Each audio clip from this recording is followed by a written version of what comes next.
نحمدہ ونصلی ونسلم علی رسولہ النبی الکریم۔ ناظرین، روحانی کلینک کی طرف سے السلام علیکم ورحمۃ اللہ وبرکاتہ۔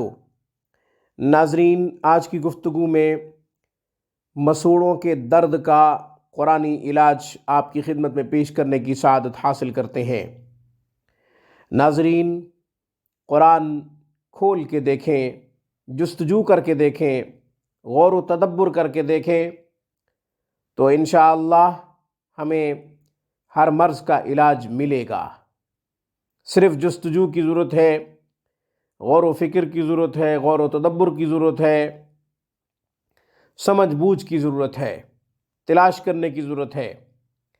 ناظرین، اس سے پہلے کہ عمل اور اس کا طریقہ عرض کروں، ہمارے چینل روحانی کلینک کو سبسکرائب کیجئے۔ ہماری تمام ویڈیوز کی اپڈیٹ حاصل کرنے کے لیے گھنٹی کے بٹن کو دبا دیجئے تاکہ ہماری ہر آنے والی نئی ویڈیو کا نوٹیفیکیشن سب سے پہلے آپ کو ملے۔ انفرادی طور پر گھر بیٹھے آن لائن اسلامی تعلیمات سیکھنا چاہیں، قرآن کریم کو تجوید سے پڑھنا چاہیں تو روح القرآن آن لائن انسٹیٹیوٹ جوائن کیجئے۔ تعلیم و تعلم، درس و تدریس کے تمام شعبہ جات کی تفصیلات وہاں پہ موجود ہیں۔ ناظرین، مسوڑوں کے درد کا قرآنی علاج، قرآنی عمل۔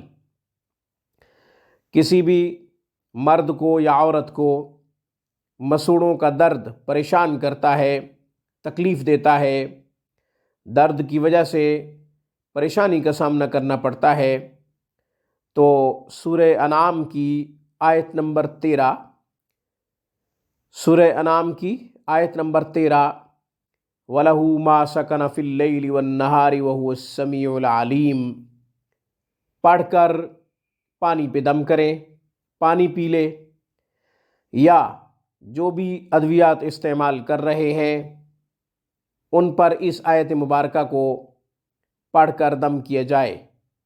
یہ آیت مبارکہ 11 دفعہ یا 21 دفعہ پڑھی جائے، پڑھ کر پانی پہ دم کیا جائے، پانی پی لے، یا جو بھی میڈیسن استعمال کی جا رہی ہیں ان ادویات کے اوپر، اس میڈیسن کے اوپر دم کر دیا جائے، پھر وہ مسوڑوں کو لگا لے، انشاءاللہ اس سے بھی فائدہ ہوگا۔